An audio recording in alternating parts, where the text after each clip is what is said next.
tiga glue wall secara berderet untuk coba membuat lawannya jadi lebih pusing lagi, Pak. Ini ada di sebelah mana? Tapi mereka sabar, bahkan mereka nggak sempat melakukan gulung medkit loh, Pak.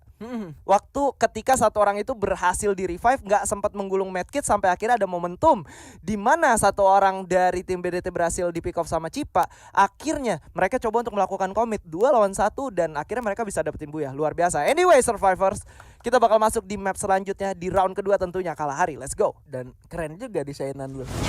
Bagus ya? Bagus banget. Ya gue begadang sih beresin itu.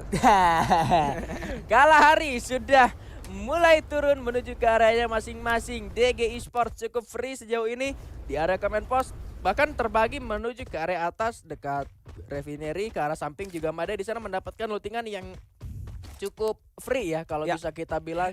Dan kalau kita ngelihat menuju ke area Bayfront, di sana sudah ada 2 tim. Salah satunya ada Ordinary dan kalau gua nggak salah lihat di sana juga ada anak-anak dari tim QWERTY99 arah tim NSC, dan kali ini sudah mulai tertangkap di area Refinery yang mana dari tim Point69 sudah berhasil mengantongi 1 poin eliminasi atas tim MK Hellcat.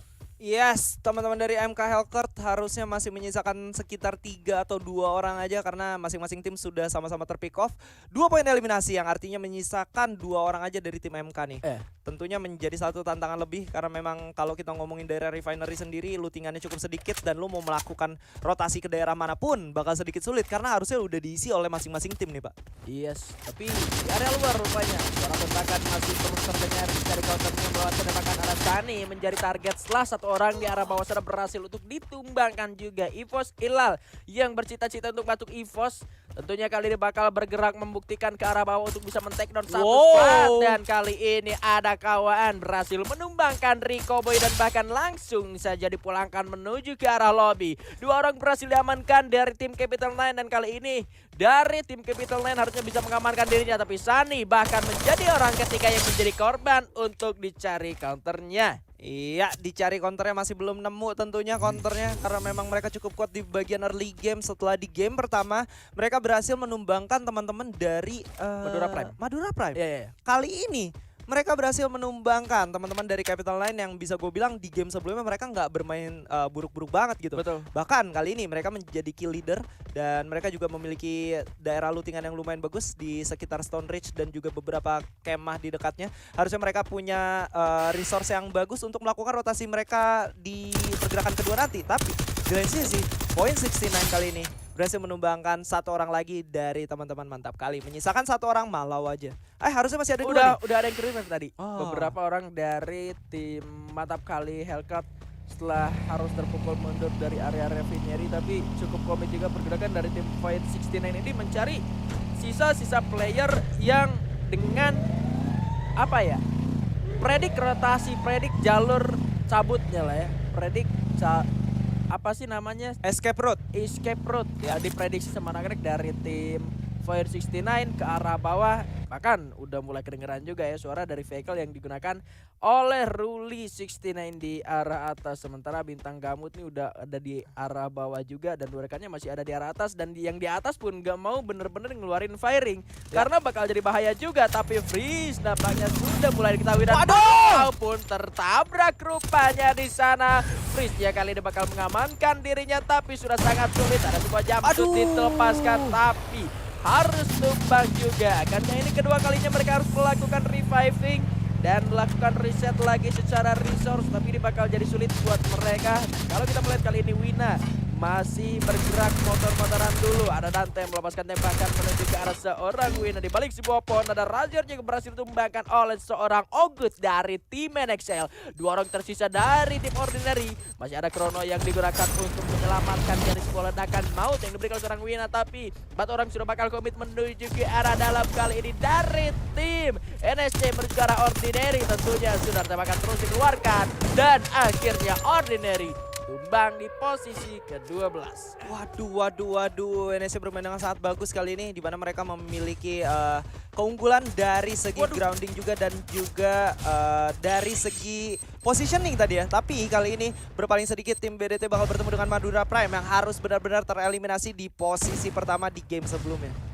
Ya, sudah ada upaya ledakan-ledakan yang diberikan oleh seorang Force. Bahkan tadi ngeliat ada pemasangan glue wall di sebuah pohon itu bener-bener outplay banget, itu udah pinter banget gitu buat ngindarin tembakan yang masuk. Dan kali ini Tiger naik-naik manjat-manjat ke arah atas, berhasil mengamankan satu orang dari tim BDT, sementara 3 orang rekannya ini nggak tahu di arah mana, dan 1 orang berhasil untuk diselamatkan kembali turun di area confinement. Confinement mungkin masih belum diluting kayaknya deh. Masih belum diluting. Tadi kita ngeliat masih ada double vector ya, beserta dengan peluru-pelurunya, dan kali ini masuk ke dalam kita lihat lagi. Nah, ini dia masih cukup banyak yang bisa diluting di sini seharusnya. Bahkan kalau lo perhatikan sekitarnya nggak ada orang sama sekali. Tadi gue nggak terlalu merhatiin di confinement ada orang apa enggak, tapi setidaknya ini menjadi satu sinyal yang cukup positif untuk teman-teman dari tim BDT. Sementara itu Ikam dan kawan-kawan kali ini di daerah Santa Catarina sudah berhasil mendapatkan 1 orang, dan gue rasa kali ini mereka bakal bermain lebih lepas lagi sih, karena mereka sudah beberapa kali gagal di FFML dan juga tadi di round 1 dapat hasil yang kurang maksimal. Tentunya mereka harus melepaskan beberapa aura negatifnya mereka nih, Pak. Melepaskan aura negatif, dan masih ada kesempatan tentunya untuk Madura Prime meskipun di round sebelumnya baru mendapatkan 1 poin. Ini masih sangat-sangat mungkin untuk menyusul poin dari tim DG Esports yang mendapatkan 24 poin dalam 1 round ya. Apa yang tidak bisa gitu. Itu DG dia. Bisa. Dan seperti yang gue bilang juga, semuanya itu pasti bisa. Yang nggak bisa yang kayak kata Kemas bilang. Nah, harimau macan naik pesawat itu nggak bisa. Oh itu. Iya. Kalau ngomongin masalah poin masih bisa banget tentunya. Itu lucu banget sih kan. Ya nggak bisa lah, yang bisa EVOS juara. Waduh, tapi beralih sedikit kali ini. Dicari counter ya, bakal bertemu dengan tim Dranix yang sedang melakukan rotasi keduanya. Sama-sama melakukan agresi terlebih dahulu, tapi 1 orang sudah mulai turun. Di barat seorang Jatra nggak bakal tinggal diam. Walaupun dihajar oleh 2 orang, tapi mereka nggak bakal mengencangkan lagi yang namanya agresi dari teman-teman Dranix. 1 orang sudah berhasil didapatkan. Jatra. 2 orang bahkan dari Dranix. Dicari counter ya, Vigan. 1 orang terakhir dari tim Dranix. Ini kondisinya pertempuran 3 lawan 4, dan lagi-lagi seperti yang gue bilang, tim dicari counternya ini cukup kuat di early game, bahkan masuk ke area mid game pun mereka berhasil untuk ngekat rotasi dari tim Dranix yang tadi kalau kita lihat hanya bertiga saja, tapi seakan-akan dari tim no counter ini fight 4 lawan 4 berhasil melakukan pengurungan ke arah semua player dari tim Dranix. Mungkin lolos 1 orang, dan kuncinya tadi ada 1 orang yang berhasil untuk di take di area belakang. Susana diambil posisinya karena ada high ground yang sudah diamankan oleh tim dari NC ini. Berhasil untuk melihat ke arah belakang, berhasil untuk nge-take down seorang Susana sebagai damage dealer dari tim Dranix. Iya, dan menurut gua dicari counter kali ini mereka sweet banget ya, dalam artian mereka early fight kuat, dan kali ini mereka melakukan rotasi kedua mereka dapat jackpot gitu. 2 orang lagi rotasi, 4 lawan 2 kan sulit banget, bukan artinya tidak bisa, tapi kali ini beralih sedikit ke teman-teman dari DG yang berhasil mendapatkan kuliah di game pertama, sudah melihat adanya pergerakan dari tim BDT harusnya. Meskipun tidak terlalu banyak melakukan rotasi, seharusnya dari tim DG Esports ini punya resource yang cukup bahkan sangat-sangat kuat yang bisa digunakan untuk fight di mid sampai ke late game nanti, karena Command Post dihabiskan sendirian, belum lagi area-area samping beberapa kompon yang ada di area Command Post ini diambil juga, dimakan juga sama para player dari tim DG Esports sendiri. Gua yakin lah secara resource mereka udah sangat siap untuk melakukan fight dengan 12 keluar seorang Jambul, dan Jambul pun di round sebelumnya ini mendapatkan 6 poin eliminasi sebagai predator di round sebelumnya.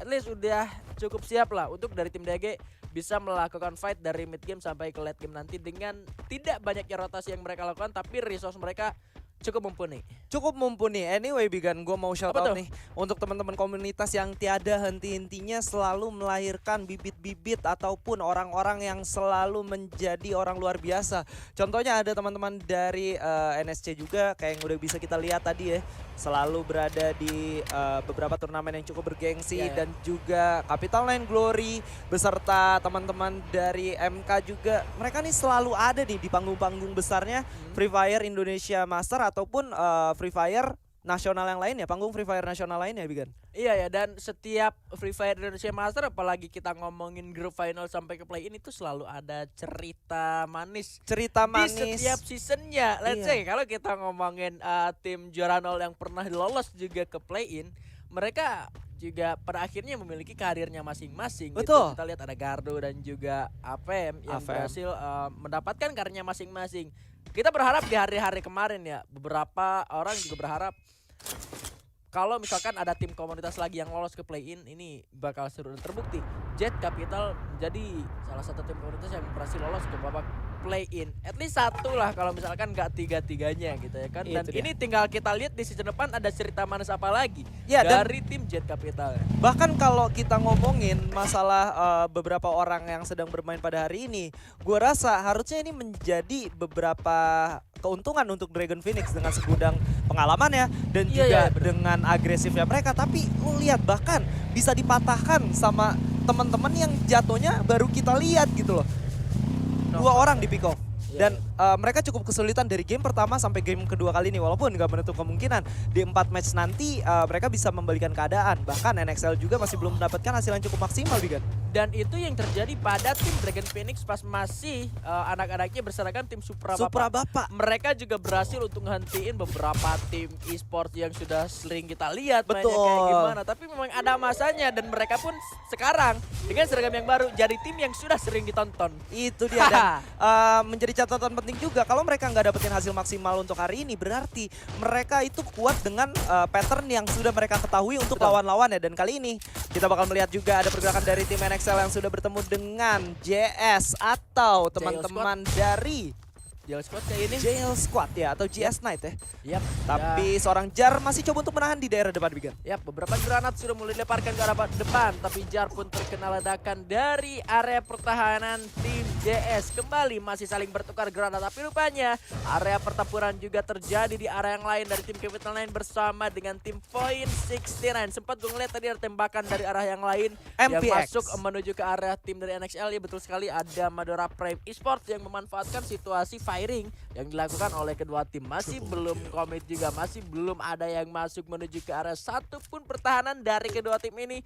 Masih cukup bersabar. Ada satu hand cannon yang tadi sempat dilontarkan dan Jar beserta dengan satu orang rekannya tadi sudah mulai tertembak dari tim JS Knight. Rupanya dari JS Knight ini hanya 3 orang saja, sementara Val masih ada di arah belakang. Satu orang tadi berhasil untuk ditumbangkan. Masih belum mau komit ke arah depan karena masih cukup berbahaya untuk tim JS Knight. Masih ada di dalam zona, sementara NXL pun nggak mau overcommit juga ke arah belakang. Tapi kedua tim ini sama-sama di luar zona setelah kita melihat zonanya update. Iya, masih berada di pinggir zona juga yang dimana kalau mereka mau masuk ke zona selanjutnya itu bakal cukup sulit tantangannya. Pertama mereka harus menghadapi satu sama lain, otomatis teman-teman dari NXL juga bakal melakukan komit ke arah mereka agar lawan mereka tinggal tersisa Madura Prime yang ada di dalam zona aja di Bigan. Yes, sudah mulai komit. Rupanya kali ini mau tidak mau sekarang atau tidak sama sekali sudah ada tembakan terus keluar. Beberapa keluar juga terpasang kali ini di arah lain. Dranik juga kesulitan untuk ditumbangkan kali ini. Lihat, 2 orang tersisa dari tim GS. Tembakan cukup menyakitkan menuju ke arah satu orang saja kali ini, tapi dia pun harus tumbang juga. Bayu masih ada sendirian, berupaya untuk menggulung kembali bikinnya, tapi sudah tidak ada lagi kesempatan dan Bayu harus tumbang di tangan NXL. Dan kali ini mereka harus menghadapi gempuran dari tim Madura Prime Esports yang sudah mulai mendengar suara-suara tembakan di arah luar sana. Bahkan Force juga tadi kita melihat sudah bergerak untuk masuk ke arah taran dari lawan, tapi Wina berhasil mencuri seorang Kimzi melalui celah yang cukup sempit di sana. Terlihat di jendela tidak akan mampu diselamatkan karena kali ini Rikoboy sudah bergerak untuk masuk ke dalam zona selanjutnya. Tiger di arah lain berhasil menemukan seorang mat juga dengan snipernya di arah kejauhan sana. Tertahan seharusnya posisi dari tim NXL untuk masuk ke dalam zona selanjutnya. Hellcurt MK harus tereliminasi juga. Mat lagi-lagi berhasil tumbangkan. Ada Jar juga harus sudah take down kali ini. Dan kita melihat pergerakan dari tim NSC, Dranex dan juga NXL harus terdelay. Bahkan poin kali ini hanya sisa 1 orang saja. Sudah terlihat Ginzi bergerak masuk, ada jump shoot tapi ledakannya tidak mampu dihindari lagi, Bung Kaila. Ya, dan kalau kita lihat sendiri dari dicari counternya ternyata masih coba untuk bertahan dan satu glue wall untuk melindungi temannya dan berhasil untuk di revive kembali, tapi ternyata 2 orang sekaligus berhasil di take down, menyisakan 2 orang aja. Kali ini QWERTY99 bakal coba untuk masuk ke dalam zona selanjutnya dan juga memberikan presence saya terhadap teman-teman yang sedang bertahan di dalam. Coba untuk mencari di mana lawannya berada. Langsung dikeker dan that's it. 11 poin eliminasi untuk NSC Wida dan kawan-kawan, Bigan. Yes, tapi sayangnya DK Esports harus sudah tereliminasi tadi di posisi keempat. Ini menyisakan 3 tim saja dan lagi-lagi tim BDT kali ini masih bisa untuk masuk ke top 3. Ini yang perlu dicatat, ini perlu diwaspadai. Secara poin placement mereka cukup konsisten, 99. Di tim Indonesia juga harus sudah tumbang. Kita melihat kali ini ada satu improvement dari tim Madura Prime Esports yang berhasil masuk menuju ke 2 besar dengan poin eliminasi yang cukup banyak. Seharusnya ada 6 poin kill yang berhasil mereka amankan.